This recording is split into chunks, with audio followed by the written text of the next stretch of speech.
Les pido que abran sus Biblias conmigo en Lucas capítulo 1 y hoy estaremos en los versículos 26 al 38. Lucas capítulo 1, versículo 26 al versículo 38.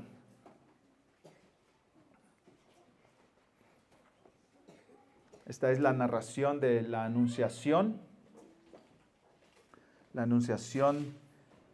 a la Virgen María de parte del ángel Gabriel del próximo nacimiento de Jesús. Voy a leer para ustedes la palabra del Señor. Dice así,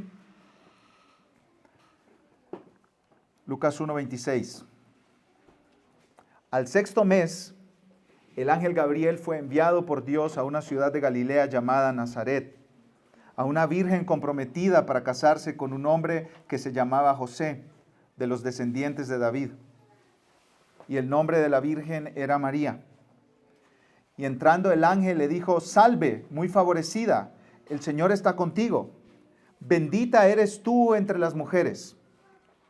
Ella se turbó mucho por estas palabras y se preguntaba, ¿qué clase de saludo sería este? Y el ángel le dijo, no temas, María, porque has hallado gracia delante de Dios. Y concebirás en tu seno y darás a luz un hijo y le pondrás por nombre Jesús. Este será grande y será llamado Hijo del Altísimo, y el Señor Dios le dará el trono de su padre David, y reinará sobre la casa de Jacob para siempre, y su reino no tendrá fin. Entonces María dijo al ángel, ¿cómo será esto, pues que soy virgen? El ángel le respondió, el Espíritu Santo vendrá sobre ti, y el poder del Altísimo te cubrirá con su sombra. Por eso el niño que nacerá será llamado Hijo de Dios. Tu parienta Elizabeth en su vejez también ha concebido un hijo. Y este es el sexto mes para ella, la que llamaban estéril, porque ninguna cosa será imposible para Dios. Entonces María dijo, aquí tienes a la sierva del Señor, hágase conmigo conforme a tu palabra. Y el ángel se fue de su presencia. Yo creo que la mayoría de nosotros, o quizás todos, hemos participado en lo que se llama un gender reveal. ¿Sí han ido ustedes a uno de esos? Donde la pareja anunciará al mundo entero si lo que están esperando es un niño o una niña. Todo esto comenzó, esta tradición comenzó por ahí por el 2008 con una mamá llamada Jenna Carboniris, que ella compartió en un blog personal con un pastel, se supone que era solo para su familia, que iba a ser mamá de una niña, y todo eso se salió de viral, se salió de control y se volvió viral. Aviones se han estrellado en gender reveals. Terrenos enteros se han quemado y casas se han incendiado por gender reveals. Hasta gente ha terminado literalmente muerta. Entonces, esta señora, Jenna, escribió hace un tiempo, discúlpame por compartir un pastel con mi familia en el 2008. Solo porque inventé eso del gender reveal no significa que piense que la gente debería quemar sus comunidades. Entonces yo tengo un consejo a todas las familias que están pensando hacer gender reveal. Respiren profundo, relájense, no se alteren, ni quieran hacer el gender reveal más espectacular del mundo, porque ese ya sucedió hace 2000 años. Nadie puede superar a María en el gender reveal. Un ángel enviado de Dios le dijo que iba a tener un niño. Ya, no le vas a superar eso, ¿sí? Así que relajémonos y miremos a María recibir esta noticia asombrosa, tan asombrosa que no hay palabras para describirlo, del anuncio del nacimiento de Jesús. Este sermón se titula Dios anuncia que Jesús nacerá porque nada es imposible para Él. Y para tener un orden en nuestra mente de la secuencia que vamos a seguir en este sermón, vamos a prestar atención a los dos personajes que aparecen en la escena. Primero el ángel Gabriel y después a María. Vamos a decir dos cosas acerca de lo que sucede con el ángel Gabriel y después vamos a decir dos cosas de lo que sucede con María. Y entonces veamos en primer lugar, no es imposible para Dios usar a gente improbable para cumplir sus planes de salvación. Este es el primer punto de este sermón. Recuerden, el título del sermón es Dios anuncia que Jesús nacerá porque nada es imposible para Él. Entonces veamos en primer lugar que no es imposible para Dios usar a gente improbable para cumplir su plan de salvación. No es imposible para Dios usar a gente improbable para cumplir su plan de salvación. Versículo 26, ¿cómo empiezan estas palabras? Dice Lucas, al sexto mes. Este es un historiador y está pendiente de todos los detalles. Entonces aquí nos está poniendo la escena de acuerdo a una fecha específica. Al sexto mes, ¿con referencia a qué? Al embarazo de Elizabeth, la mamá de Juan el Bautista, de lo cual hablamos el domingo pasado. Elizabeth tenía 6 meses de embarazada. Y en el versículo 36, más adelante, aquí en nuestro pasaje, el ángel vuelve a repetir este detalle. Tu parienta Elizabeth, en su vejez, también ha concebido un hijo, y este es el sexto mes para ella, la que llamaban estéril. Entonces, después de anunciar el embarazo de Elizabeth a Zacarías en el templo, el ángel Gabriel regresó, digamos, a la presencia de Dios, a seguir sirviendo a Dios, y allá en el cielo, o donde sea que estuviera Gabriel, Dios le mandó en otra misión. 6 meses después de que Elizabeth quedara embarazada. Y esto es importante porque lo que Lucas está haciendo aquí es comparando a Juan y a Jesús. Presten atención a esto. Esto es muy importante porque Juan nos está presentando en los primeros dos, Lucas nos está presentando en los primeros 2 capítulos de su evangelio a Juan y a Jesús. Pero los está comparando. ¿Quién es Juan? ¿Quién es Jesús? Hay muchas cosas en común entre ellos, ¿cierto?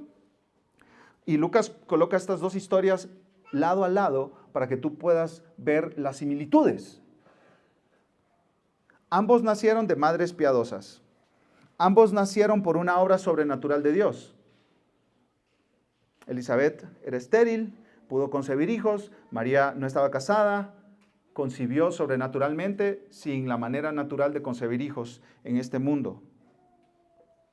El mismo ángel, el ángel Gabriel, anunció el embarazo de ambos niños, de ambas mujeres y el nacimiento de ambos niños.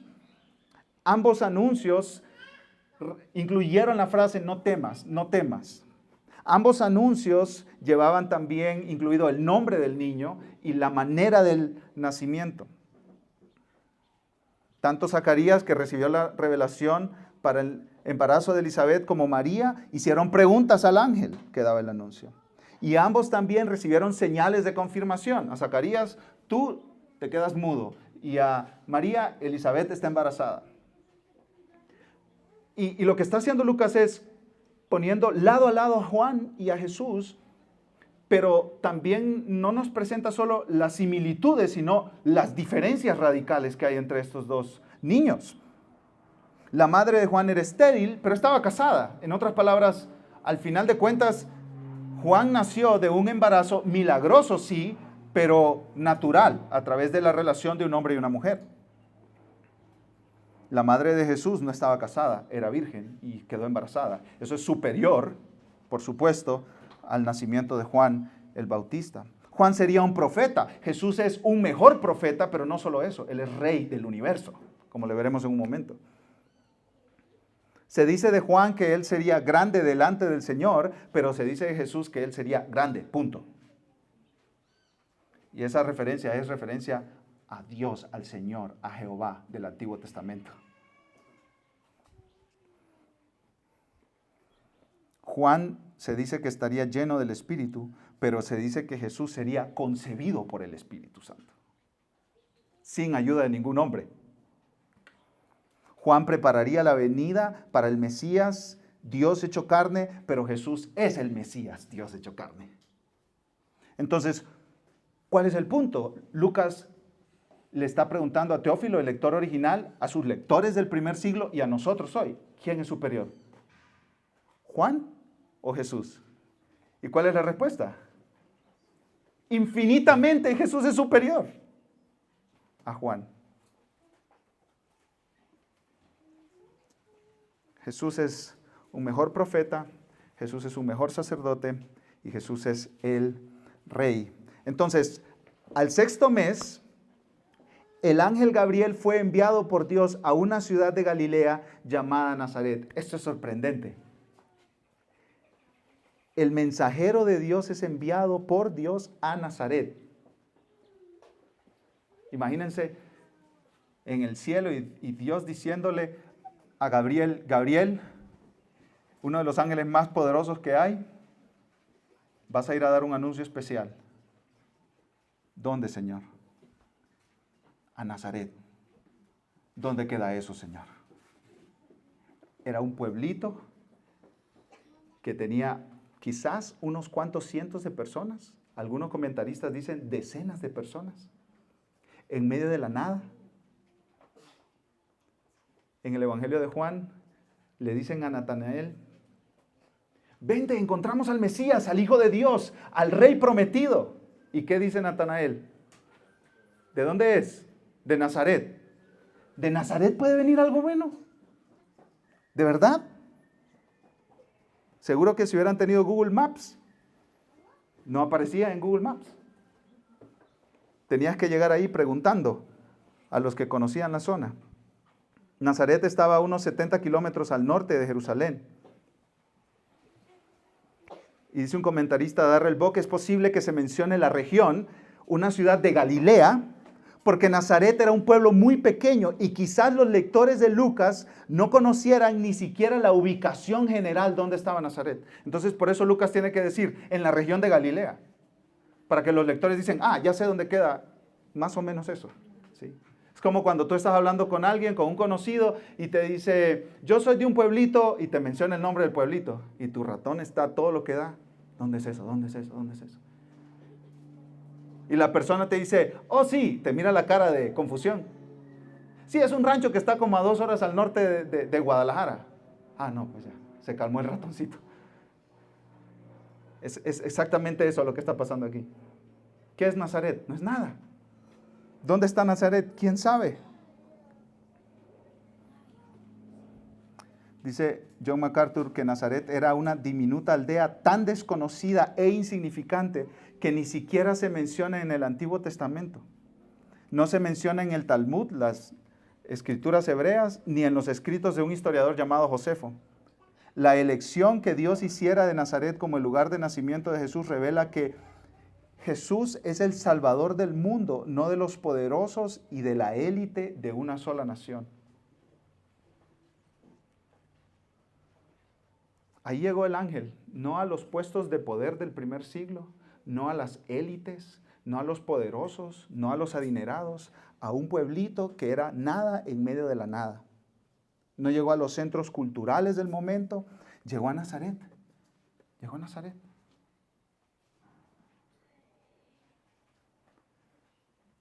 Pero esto se pone mejor. Versículo 27.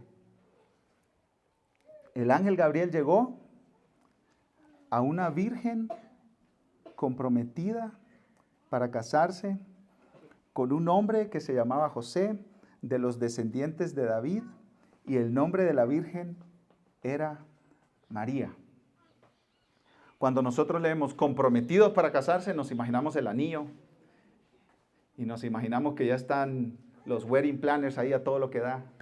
Eso no funcionaba así en el primer siglo. No era como un muchacho encontraba a una chica que le gustaba, se declaraba enamorado de ella y ya los amigos llegaban y se hacían novios y después le entregaba el anillo y después se casaban. No, eso no era así como en nuestros tiempos. ¿Cómo eran los matrimonios en la antigüedad? Los padres de familia se ponían de acuerdo para que sus hijos se casaran. Y cuando ya los muchachos estaban listos para un matrimonio, que eran, escuchen esto, alrededor de cuando la chica tenía unos 12 o 13 años, sucedía lo que se llama un desposamiento o un esposamiento. Era una ceremonia oficial y legal donde se presentaban el joven y la joven y delante de testigos se comprometían el uno para vivir con el otro. Después de ese evento, estaban 1 año separados cada quien en sus casas y el varón estaba construyendo una casa para llevar a la muchacha a vivir. Y ese varón tenía como 15 años, 16 años. ¿Sí?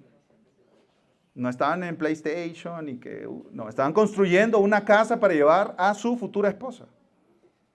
Estaban viviendo separados, no tenían intimidad, no tenían ningún tipo de contacto matrimonial.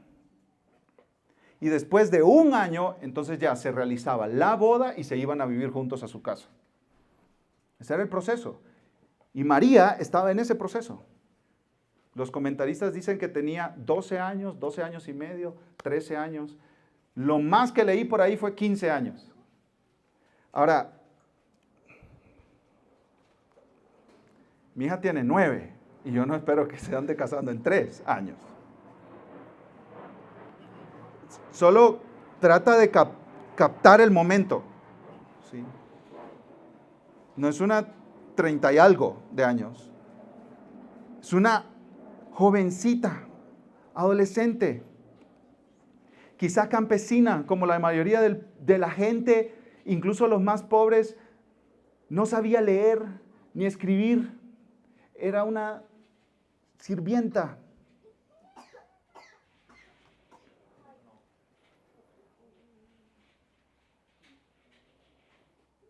Una muchacha sin educación, en un pueblo rural, en medio de la nada.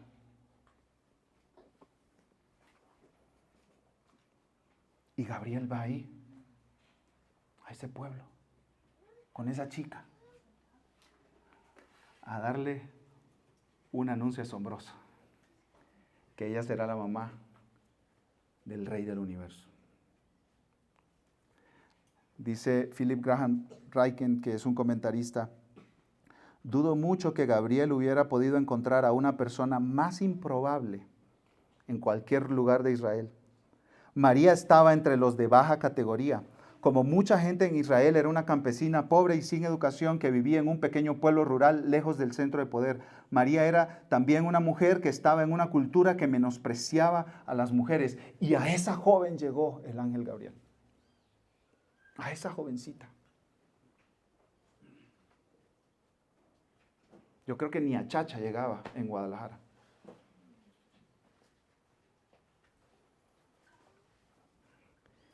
Y Dios la vio. Dijo, ella será la madre del Mesías, del Salvador.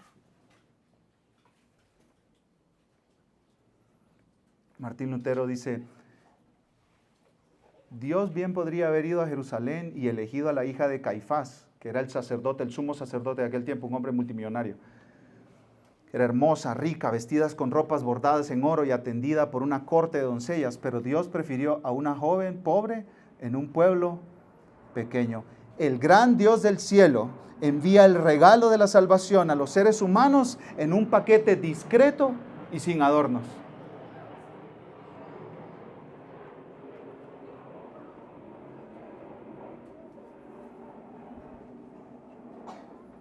Y aquí tenemos una gran aplicación para nosotros, porque nosotros, los seres humanos, somos buenos en poner etiquetas a la gente y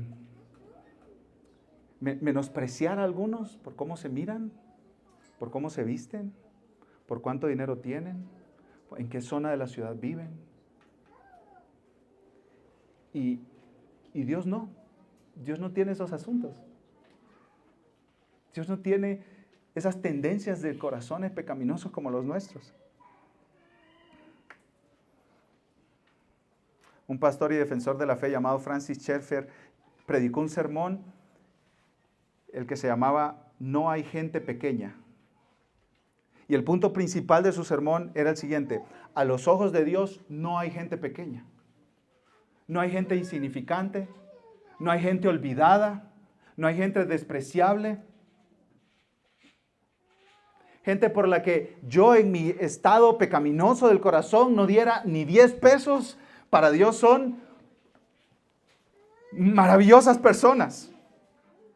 dignas de ser vistas con amor y de ser dados grandes privilegios.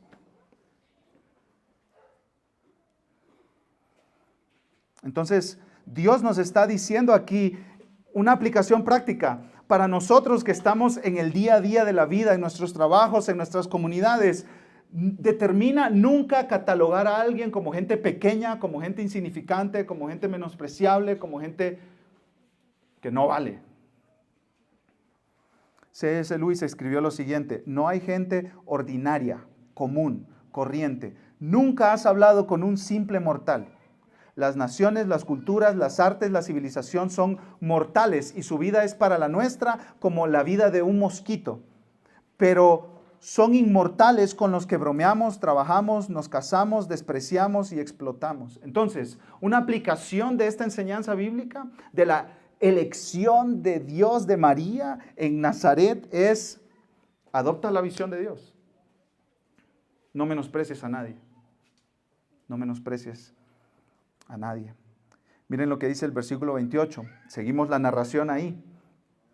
Y entrando el ángel le dijo: salve, muy favorecida, el Señor está contigo, bendita eres tú entre las mujeres. La palabra salve ahí era un saludo del primer siglo, ¿sí?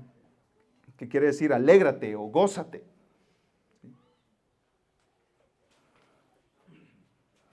Y la frase muy favorecida significa: has recibido mucha gracia, o se te ha mostrado mucha gracia, mucha bondad. Tú has sido tratada con bondad inmerecida, con bondad inmerecida. Dios ha derramado sobre ti regalos que tú no mereces, María. Tú no mereces esto que yo te voy a anunciar. Tú no mereces lo que vas a experimentar ahora, pero Dios te lo ha dado, Dios te lo ha regalado a ti. La palabra bendita significa bienaventurada, feliz, dichosa. Martín Lutero hizo una paráfrasis de lo que el ángel le dijo a María. Martín Lutero dice: es como si el ángel le hubiera dicho a María lo siguiente: oh María, eres bendecida, tienes un Dios misericordioso. Ninguna mujer en toda la historia que ha vivido en esta tierra ha recibido tanta gracia de parte de Dios.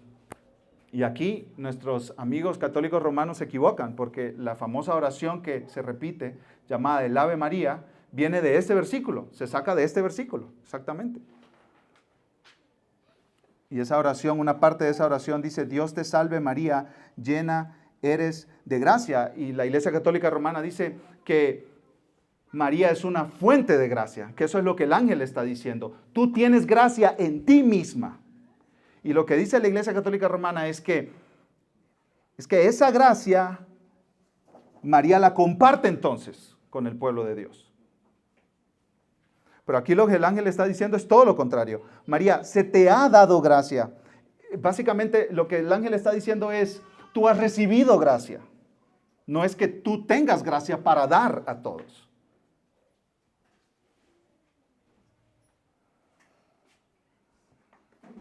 Siendo de una condición tan baja socialmente, económicamente, estando en un pueblo tan olvidado, recibió la gracia de Dios.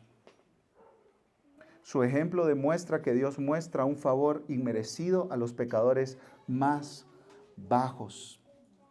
Cito a un comentarista que dice: incluso cuando nos sentimos pequeños e insignificantes, ignorados por el mundo, podemos saber que Dios está con nosotros. El saludo de Gabriel muestra la gracia de Dios con los que parecen insignificantes. Ahí está María, en un pueblo olvidado, una mujer insignificante, y Dios derrama su gracia sobre ella, porque eso le encanta hacer a Dios, ¿no es cierto? Encontrar al débil, al que no tiene recursos en sí mismo, y bendecirlo con su gracia. Y así es como una persona es salva de la condenación eterna por el pecado. La persona que es salva de la condenación eterna del pecado no es la que llega y le dice a Dios: Dios, tengo todo esto para ofrecerte. Mira, soy una excelente persona, soy fenomenal, me porto bien, soy un buen hijo con mis padres, soy un buen trabajador, doy dinero a los pobres, soy generoso, merezco la salvación. No, la salvación viene al que dice, no tengo nada, Dios, no tengo nada que ofrecerte.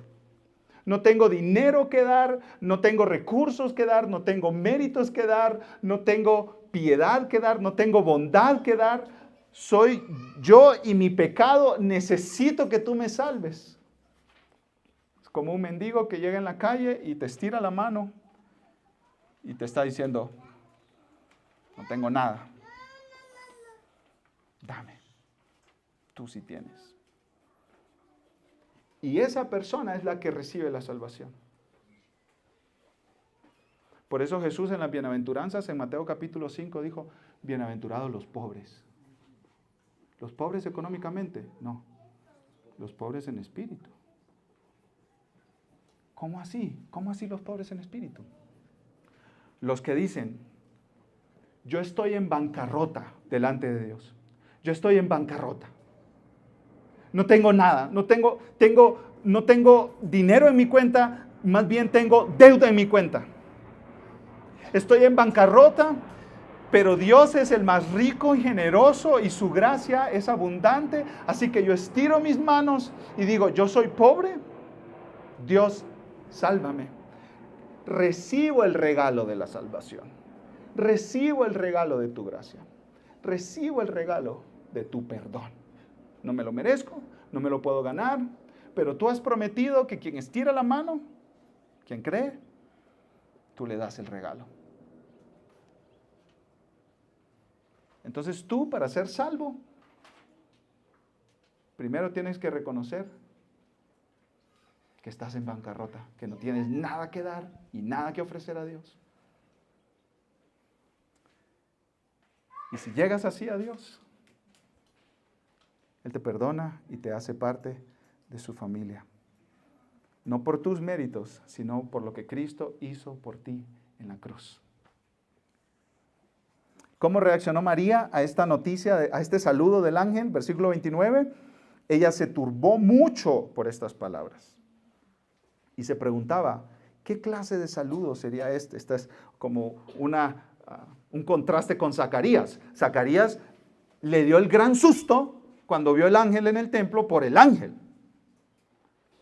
Pero María no se turbó por el ángel. Se turbó por el saludo del ángel. Esa chavita de 12 años ahí, le aparece ese tremendo ser. Y ella está tranquila. Y no se turba por la presencia del aparecido ahí, sino por el saludo. Se turbó mucho, dice, por estas palabras. Y se preguntaba, ¿qué clase de saludo es este? ¿Por qué me saluda así? ¿Qué es lo que me está diciendo? Entonces, vimos en primer lugar, no es imposible para Dios usar a gente improbable para cumplir sus planes de salvación. En segundo lugar, veamos, no es imposible para Dios enviar a Jesús el Rey para cumplir sus planes de salvación. Repito, no es imposible para Dios enviar a Jesús el Rey para cumplir sus planes de salvación. Versículo 30. Y el ángel le dijo, no temas. El domingo pasado les decía que esa frase, no temas, se repite cerca de 100 veces en la Biblia. Y solo en el Evangelio de Lucas se repite 7 veces. Dios sabe que nosotros somos temerosos y Dios sabe que nosotros necesitamos constantemente escuchar, no temas, no temas, no temas. Ante estas noticias, no temas. Ante esta situación, no temas. Ante esta enfermedad, no temas. Ante esta tragedia, no temas. No temas. Dios está constantemente diciéndonos eso porque se nos olvida. Tenemos temor. Somos gente muy temerosa. Hasta el más bravo que tú veas en la calle tiene temores también. Tiene temores. Hasta el más sereno que tú veas tiene temores también. Y el ángel le dice a María, no temas, María, porque has hallado gracia delante de Dios. Dios te está mostrando su favor que no mereces. ¿Y cómo? ¿Cómo María estaba recibiendo la gracia de Dios? Versículo 31. Milagro de milagros. Concebirás en tu seno, en tu vientre, y darás a luz un hijo y le pondrás por nombre Jesús. ¿Qué significa el nombre Jesús? Dios salva, o el Señor es salvación, o Yahvé es salvación, Jehová es salvación. Así se llamará el niño. Versículo 32. Este será grande, una referencia a Dios en los Salmos, Salmo 96:4, porque grande es el Señor y muy digno de ser alabado. Si tú lees los Salmos vas a encontrar muchas veces esa frase. Grande es el Señor es grande, Dios grande, Dios grande sobre todos los dioses. Este niño será grande, lo más grande. En el idioma griego ustedes van a identificar esa palabra megas. Megas. Jesús es mega, es lo más grande, de lo más grande, de lo más grande. Y será llamado Hijo del Altísimo. Hijo del Altísimo. El Altísimo, el Antiguo Testamento era Dios, Jehová. El Altísimo. El más alto de lo alto. Que no tiene comparación con otros dioses. Este que va a estar en tu vientre, María, es Hijo del Altísimo. En otras palabras, Él tiene una relación cercana con el Altísimo, con Jehová, con el Creador de los cielos y de la tierra. Y el Señor Dios le dará el trono de su padre David. ¡Wow! Esto es increíble. Esta muchacha de 12, 13, 14 años va a tener en su vientre al Rey del universo, el descendiente del Rey David, el prometido Mesías, aquel que se prometió desde Génesis capítulo 3, versículo 15, que aplastará la cabeza de la serpiente. Y María, como una chica judía del primer siglo normal, había escuchado estas cosas en la sinagoga, había escuchado estas cosas de sus padres. Era una mujer piadosa. Era una mujer que amaba a Dios, era una mujer que conocía el Antiguo Testamento y conocía las promesas de Dios. Todos los judíos del primer siglo conocían bien su Antiguo Testamento. Muchos de ellos tenían los primeros 5 libros del Antiguo Testamento, Génesis, Éxodo, Levítico, Números y Deuteronomio, y todos los salmos memorizados. Esta chica sabía de quién estaba hablando el ángel. Iba a ser madre del Mesías prometido. Recién leímos en nuestro servicio el pasaje en 2 de Samuel capítulo 7, ¿lo recuerdan? Recién nos dirigían la lectura en ese pasaje, donde David quiere construir un templo para Dios y a través del profeta Natán Dios le dice, de tus descendientes seguirá una línea de reyes hasta llegar al gran rey, que va a reinar por siempre y su reino no tendrá fin. En 2 de Samuel 7, 1000 años antes de Cristo, se prometió la llegada del Rey Mesías, el Salvador de los pecadores.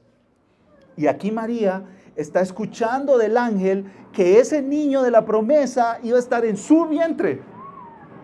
En su vientre. Ella iba a ser el medio por el cual Dios iba a traer a este niño, a este rey, al mundo.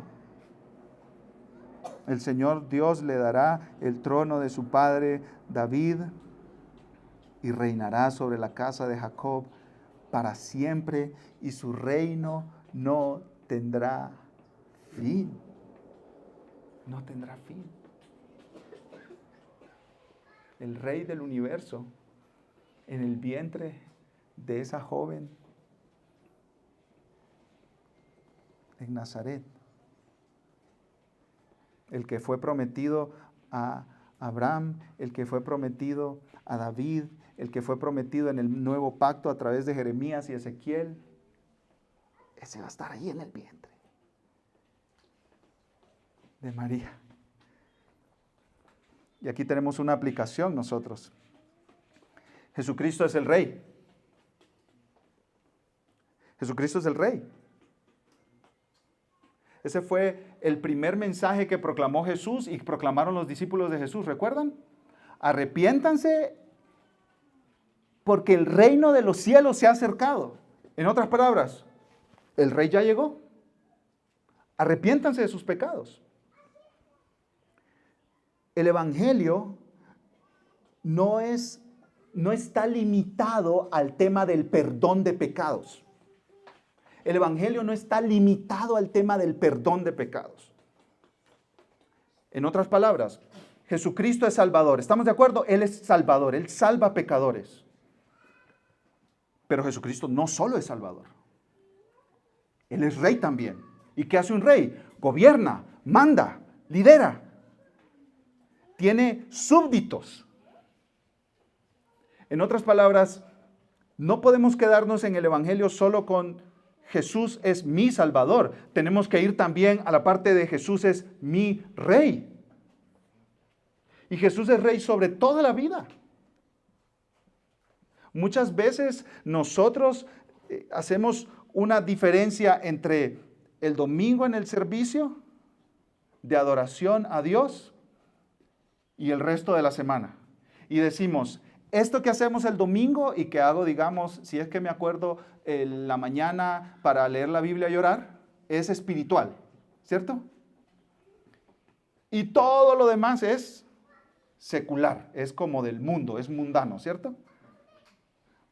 Voy a hacer un depósito al banco, o un retiro, o una compra en Amazon. Es secular. No tiene que ver con Dios y con el reinado de Cristo. O vamos en nuestro día a día decidiendo qué comemos, o qué vestimos, o qué música escuchamos, o qué programas de televisión vemos, y estamos diciendo, eso pertenece al área secular de la vida.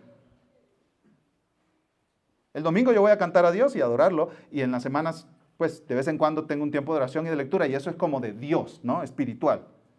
Y luego el resto de mi vida. Ahora, el anuncio del ángel de que Jesucristo es el Rey no te da permiso para eso, para hacer esa diferenciación. Porque Jesucristo es Rey de todo. Jesucristo es Rey de todo. Jesucristo es Rey de tu salud, Jesucristo es Rey de tu dinero, Jesucristo es Rey de tu vestimenta, Jesucristo es Rey de absolutamente todas las áreas de tu vida. No hay una diferencia entre espiritual y secular. Todo tiene que estar bajo el dominio de Cristo. Todo, absolutamente todo. Las decisiones laborales, el cómo haces tu trabajo, el cómo usas tu tiempo, cómo educas a tus hijos, cómo crías a tus hijos, cómo disciplinas a tus hijos. Jesucristo es Rey sobre absolutamente todas las áreas de tu vida.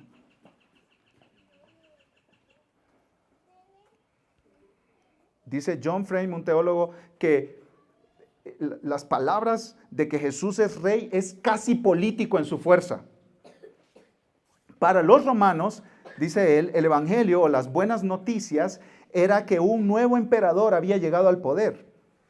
Ellos proclamaban, César es Señor, pero los cristianos proclamaron, Jesús es el Señor. Y por eso los mataban, porque no decían César es Señor, sino que decían Jesús es Señor.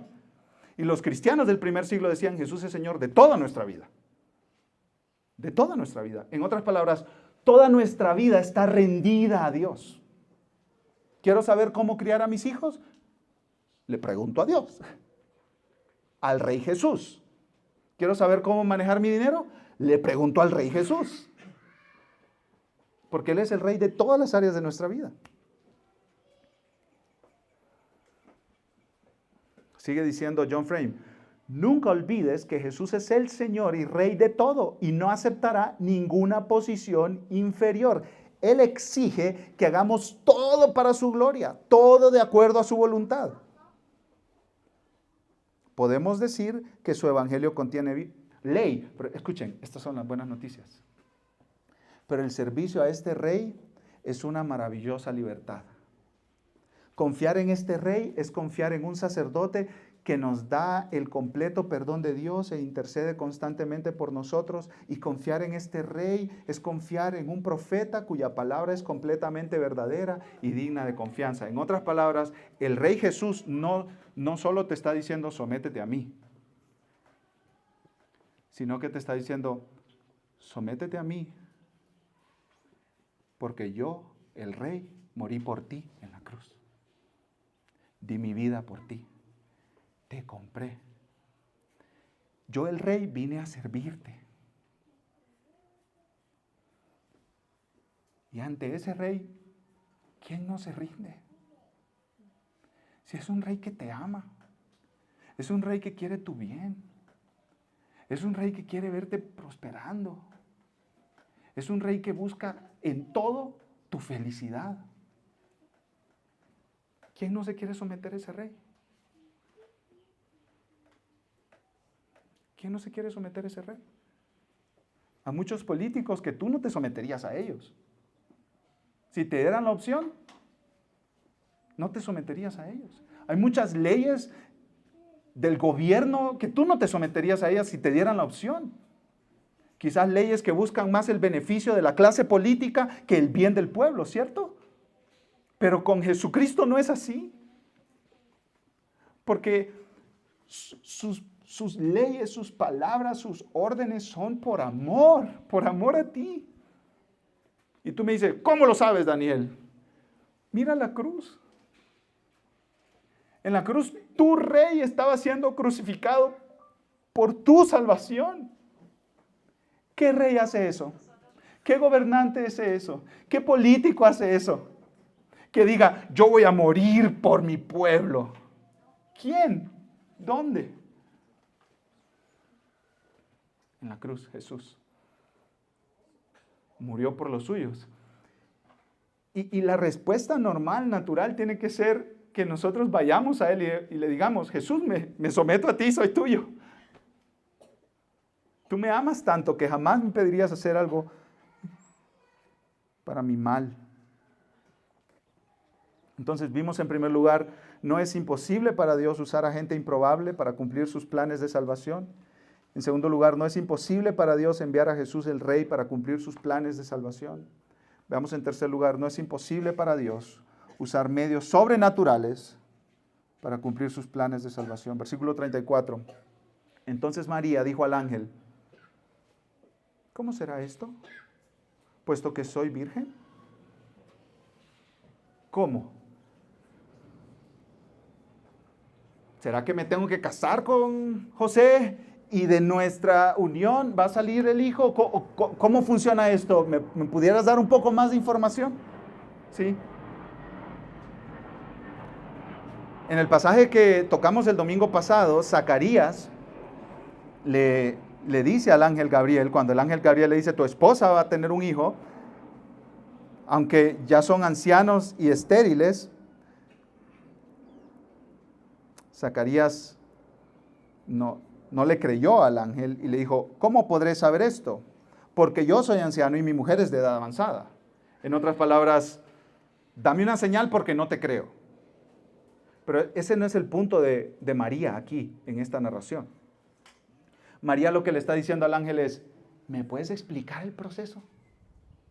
Hay algo que yo tengo que hacer porque más o menos yo creo que el tema de un embarazo es a través de casarme, tener relaciones. ¿Me estoy perdiendo de algún detalle, Ángel? ¿Me puedes dar más información? ¿Me puedes explicar un poco el proceso? Y por eso el ángel no hace lo mismo que con Zacarías, que lo dejó mudo. A María no. Porque María estaba diciendo otra cosa que no dijo Zacarías. Versículo 35, el ángel le respondió,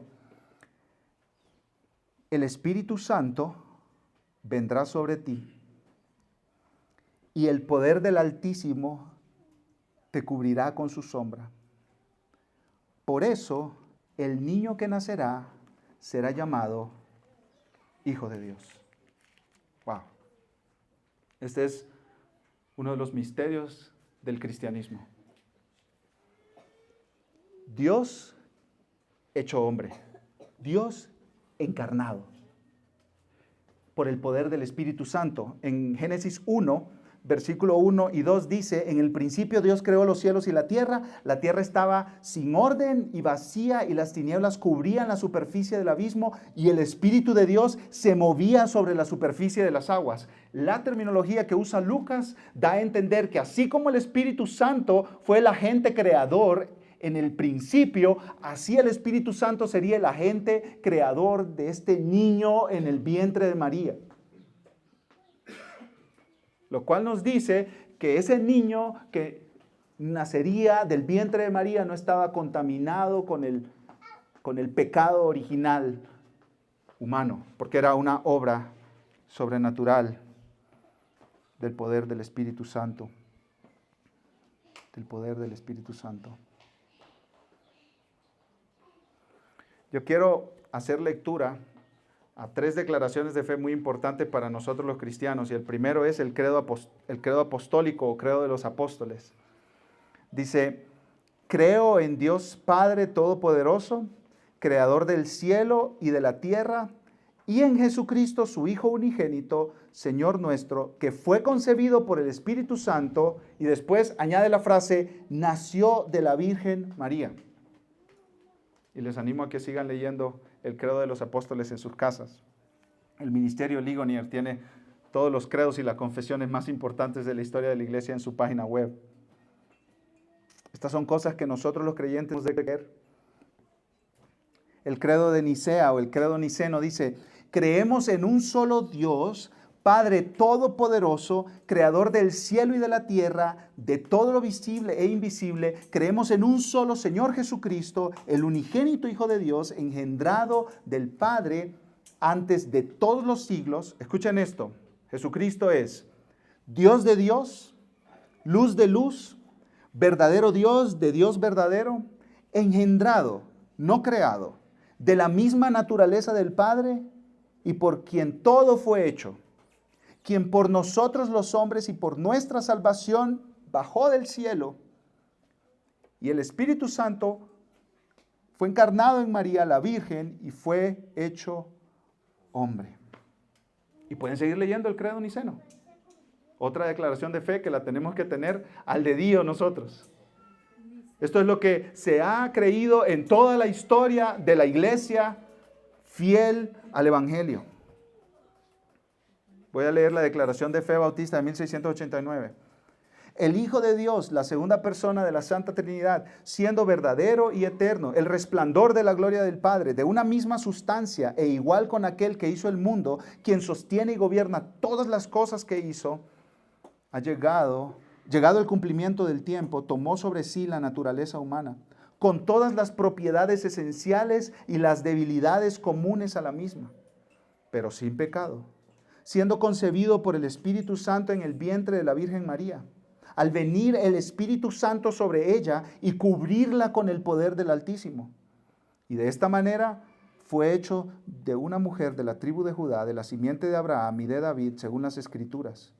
De forma tal que 2 naturalezas completas, escucha esto, 2 naturalezas completas, perfectas y distintas fueron unidas inseparablemente en una persona. Y esto sin conversión, composición o confusión de las mismas. Dicha persona es verdadero Dios y verdadero hombre. Sin embargo, un solo Cristo, el único mediador entre Dios y los hombres. No sé ustedes, pero esto me vuela la cabeza. El Dios del universo, hecho hombre, naciendo de una virgen, como un ser humano, con hambre, con cansancio, con emociones. El misterio de los misterios. Dice J.I. Packer, sin la encarnación no habría habido Dios hombre, y sin el Dios hombre no habría habido mediación, ni revelación de la redención.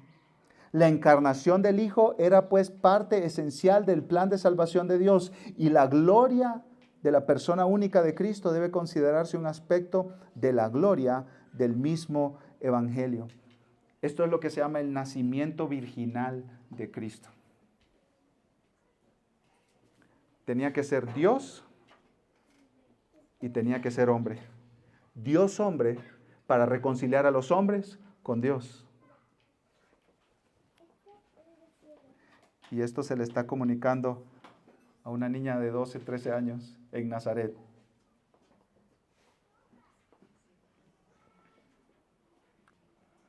Y el ángel le da una señal en el versículo 36.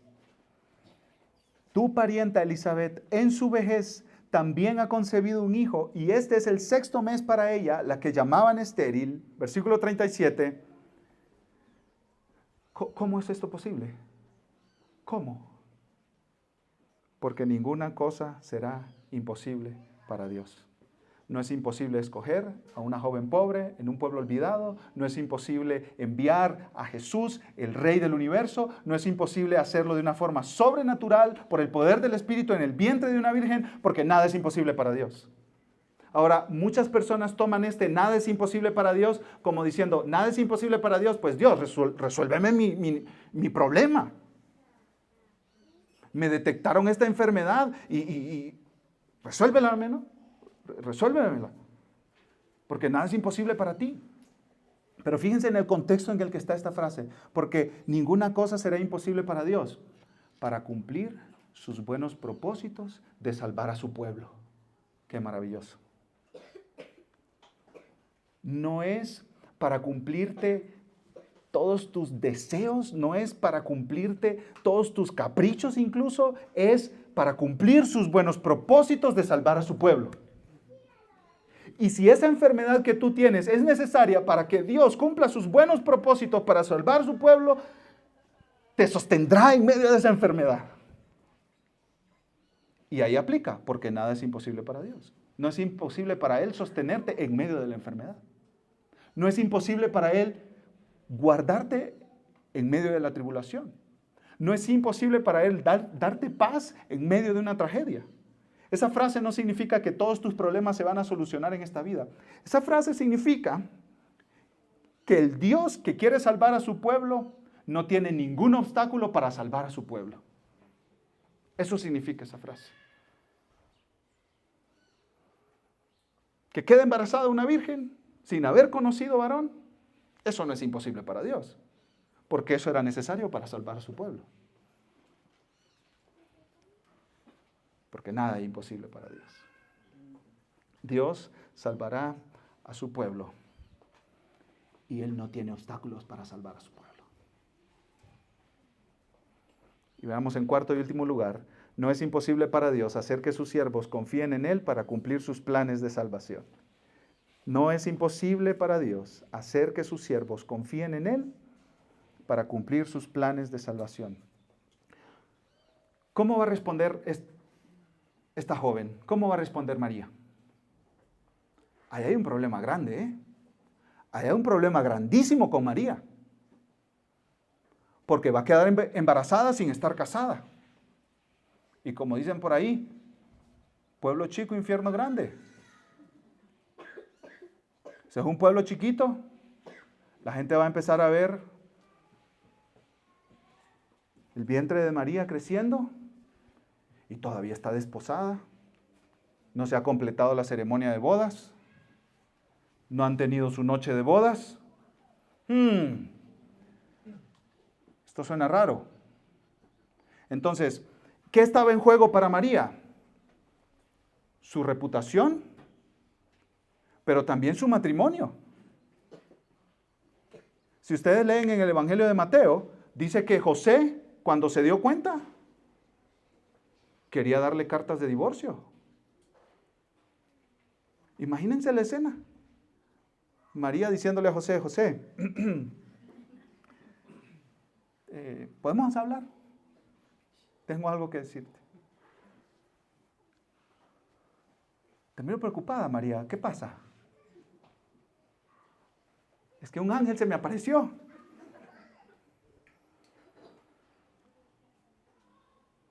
Y me dijo que voy a quedar embarazada. Pero va a ser del Espíritu Santo, ¿eh? Del Espíritu Santo. No, eso no te lo cree nadie, María. Eso no te lo cree nadie. Porque Hasta donde yo sé, los embarazos son por otra cosa. Te voy a divorciar. Pero como José era justo, no quería hacerlo públicamente porque la vida de María estaba en peligro. Porque a las personas que se les acusaba de adulterio estaban en peligro de ser muertas, asesinadas, apedradas por el pueblo, según la ley del Antiguo Testamento. En otras palabras, María no era como, sí, yupi, yupi, yupi. Yo quiero ser la madre del Mesías. No, esto era serio para ella. Estaba en riesgo su vida, su futuro, matrimonio con José y su reputación. Toda su vida estaba en riesgo. ¿Cómo respondió ella? Versículo 38. Entonces María dijo, aquí tienes a la sierva del Señor. Hágase conmigo conforme a tu palabra. Y el ángel se fue de su presencia. ¿Tú sabes lo que significa la palabra sierva ahí? Esclava. Esclava. Esclava. No sé cómo para la teología católica romana esta mujer llegó de ser esclava a la madre del cielo. Eso no lo entiendo. Pero aquí ella dice esclava, soy sierva, una receptora de la gracia de Dios. Ella no emite gracia, ella no da gracia, ella no extiende gracia, ella recibe la gracia de Dios y lo que hace al recibir la gracia de Dios es decir, yo quiero servir a mi Señor, que se haga como Él decida que se haga. Yo soy suya. Y aquí los comentaristas hacen algo muy lindo porque los esclavos eran parte de la casa o del hogar del amo. Entonces, ellos dicen que María estaba voluntariamente, si era necesario, incluso renunciando a su relación en casa con José para estar en la casa de Dios, como su esclava. Prefiero ser esclava de Dios que esposa de José.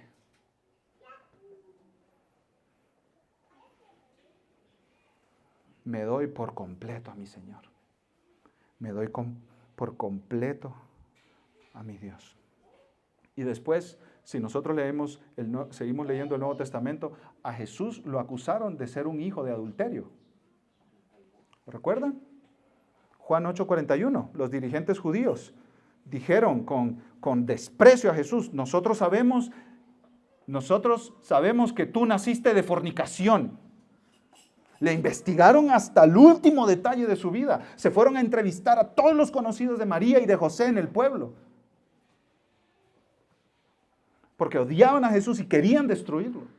Y si podían encontrar algo de dónde acusar a Jesús, lo iban a encontrar. ¿Y lo encontraron dónde? En el embarazo de María. No, si María quedó embarazada antes de casarse con José. Nosotros la vimos, nosotros supimos.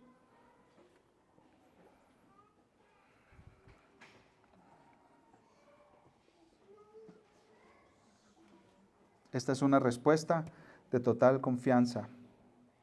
De total confianza.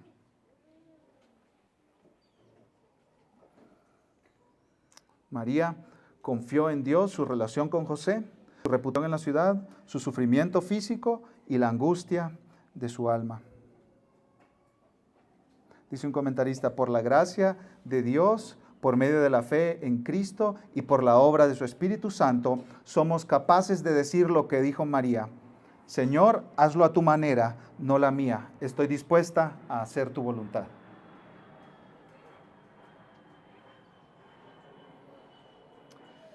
Me encanta cómo R.C. Sproul lo pone en su comentario. Él dice, María dijo, soy la sierva del Señor, hágase lo que el Señor quiera. Y Jesús en el huerto de Getsemaní, cuando estaba orando, dijo, Padre, si es posible, pasa de mí esta copa, pero que no se haga mi voluntad, sino la tuya. Y ese Jesús es nuestro representante cuando nosotros hemos dicho, no se haga tu voluntad, Señor, sino la mía. Y Jesús fue a la cruz y pagó por toda nuestra rebeldía y pagó por toda nuestra desobediencia y Él es ahora nuestro representante y nosotros estamos vestidos con su justicia, como si nosotros hubiéramos siempre dicho a Dios, hágase tu voluntad y no la mía. Esas son las buenas noticias del Evangelio. En Jesús hay perdón para rebeldes como nosotros. Y al ver a ese maravilloso Jesús, y al ver su reinado, y al ver su gracia y su sacrificio por nosotros, podemos decir con María, por el poder del Espíritu Santo, soy tu siervo, Señor, soy tu sierva, haz conmigo lo que tú quieras. Mándame lo que tú quieras. Pongo en riesgo todo por seguirte a ti. Vamos a orar. Amado Dios, te damos gracias por esas buenas noticias del Evangelio. Jesús, Dios hecho hombre, nació para dar salvación a pecadores como nosotros que merecemos ser condenados en el infierno por la eternidad. Señor, ayúdanos a primero creer en esta verdad que es un misterio, que nuestras mentes son tan limitadas, Señor, y tan pequeñitas para entender las dimensiones de que el Dios eterno entró en el tiempo, en la temporalidad y vivió como un hombre y murió en una cruz. El Dios eterno que no muere, ahí Jesús muriendo por pecadores. Ayúdanos a abrazar esta verdad, a estudiarla, a conocerla, a maravillarnos con el despliegue de la gloria del Dios encarnado, Jesucristo. Y ayúdanos, Señor, a seguirlo, amándolo y recordando siempre su obra a nuestro favor, como lo haremos ahora en la Santa Cena. Padre, bendito seas por estas fenomenales noticias, asombrosas noticias, que Jesús nació para salvar a su pueblo. En el nombre de Cristo. Amén.